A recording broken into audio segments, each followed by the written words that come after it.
नमस्कार दोस्तों, मैं हूं विशाल रामावत और आज मैं आया हूं एक ऐसे शिवालय में, एक ऐसे महादेव के मंदिर में जो लाखों लोगों का आस्था का केंद्र है और श्रद्धा का स्थल है। मित्रों, इस शिव मंदिर के अंदर जो मूर्ति है वो मूर्ति आज से पौने 500 साल पहले ज़मीन से निकली थी और ये मूर्ति मिट्टी से बनी है और शिव और गौरी की इतनी प्यारी अद्भुत ये मूर्ति है। शिव और गौरी नंदी पे सवार है और मिट्टी से बनी ये मूर्ति, उसका एक भी कण उस मिट्टी की मूर्ति से दूर नहीं होता है। पिछले कई सालों से नियमित रूप से उस मूर्ति का अभिषेक हो रहा है, स्नान करवाई जाती है, लेकिन मजाल है कि एक भी कण उससे विस्थापित हो जाए। है ना कमाल? यह है अद्भुत। आज मैं आपको बताना चाहूंगा कि ये महादेव नीमेश्वर महादेव के नाम से क्यों पहचाने गए। ऐसा क्या हुआ कि ये जो तीर्थ है वो निंबोरा नाथ के नाम से जाना चाहता है। एक बहुत ही सुंदर सी कथा है, वो सुनकर मन में भक्ति का भाव बढ़ेगा और महादेव के प्रति हमारी निष्ठा और हमारी भक्ति और मजबूत होगी।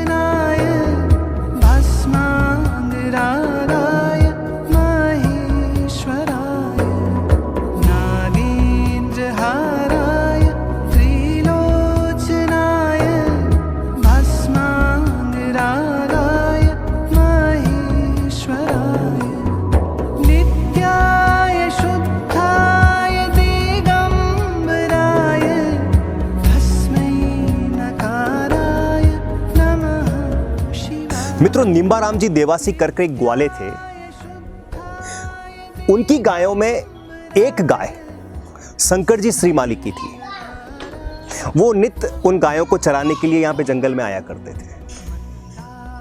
एक दिन शंकर जी श्रीमाली की धर्मपत्नी ने शंकर जी से कहा कि हमारी गाय जब शाम को घर पे आती है तब उसके थन दूध से खाली होते हैं।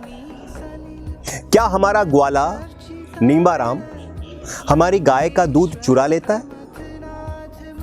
ये बात सुन शंकर जी ने कहा कि नहीं, निंबाराम जी परम शिव भक्त है, वो ऐसा कृत्य कर ही नहीं सकते। शंकर जी श्रीमाली ने कहा कि मैं सुबह निंबाराम जी से बात करूंगा कि हमारी गाय जब शाम को घर पे लौटती है तो उसके थन में दूध क्यों नहीं होता। अगले दिन सुबह जब गाय लेने के लिए निंबाराम जी शंकर जी श्रीमाली के घर पहुंचे तो उनसे पूछा गया कि हमारी गाय जब शाम को घर पे लौटती है तो उसके थन में दूध क्यों नहीं होता। निंबाराम जी रायका बहुत ही सरल व्यक्तित्व के धनी थे।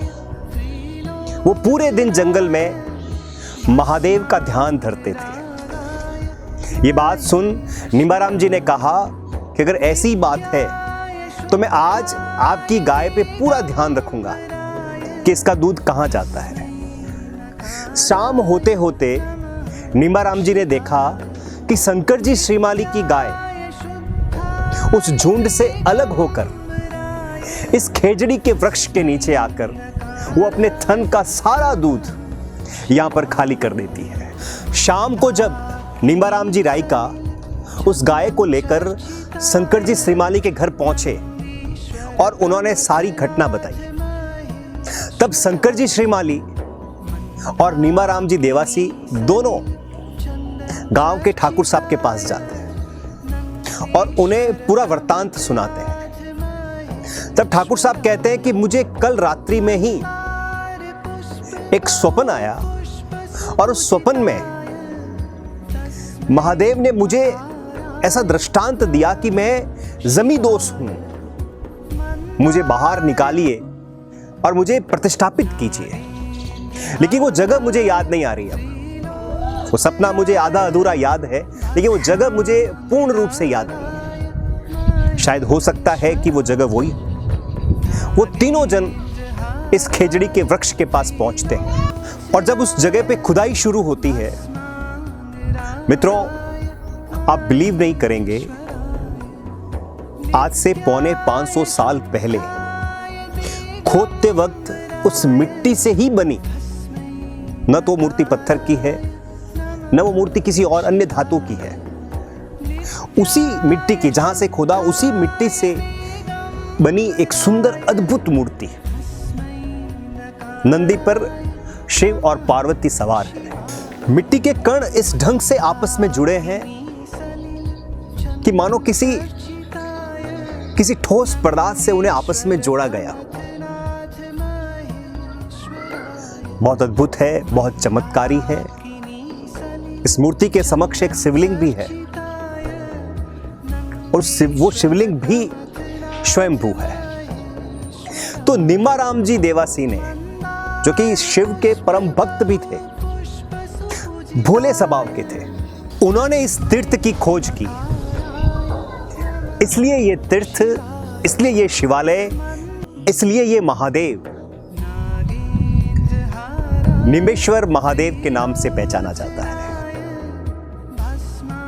ओम नमः शिवाय, ओम नमः शिवाय, हरे हरे भोले नमः शिवाय। निम्बेश्वराय शिव निम्बेश्वराय, हरे हरे भोले नमः शिवाय। ओम नमः शिवाय, ओम नमः शिवाय, हरे हरे भोले नमः शिवाय।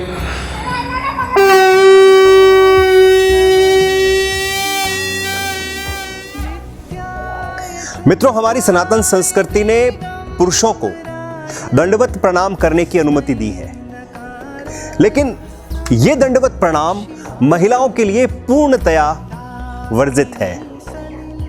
शास्त्र कहते हैं, हमारे वेद कहते हैं कि महिलाओं के 2 अंग कभी भी जमीन के स्पर्श में नहीं आने चाहिए। पहला उसका गर्भ और दूसरा उसके वक्ष। मित्रों, नारी का गर्भ एक जीवन को सहेज के रखता है। नारी के गर्भ से ही इस सृष्टि का चक्र चलता है। स्त्री के गर्भ से ही मानव पैदा होता है। इसलिए एक नारी के गर्भ को सबसे पवित्र कहा गया है।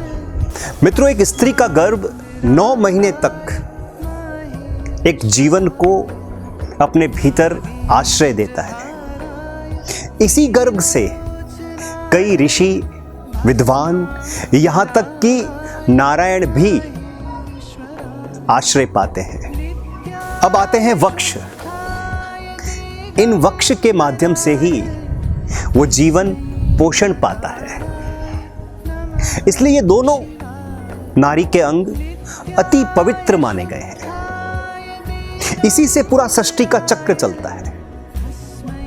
इसलिए हमारे वेद कहते हैं, हमारी संस्कृति, हिंदुआ संस्कृति, सनातन संस्कृति, इस धरती की सबसे प्राचीन संस्कृति नारी का कितना सम्मान करते हुए कहती है कि ये दोनों अंग, चाहे आप किसी भी मंदिर में जाएं, उस मंदिर से भी ये पवित्र हैं। इसलिए भूमि के स्पर्श में नहीं आने चाहिए। हे नारी, तू नारायणी। नारायण को भी जन्म देने की ताकत एक नारी में होती है। इसलिए महिलाओं को दंडवत या साष्टांग प्रणाम नहीं करना चाहिए, उन्हें पंचांग या पष्टांग प्रणाम करना चाहिए, जिनमें उनके शरीर के 5 अंग ही धरती को स्पर्श हो। धन्यवाद मित्रों।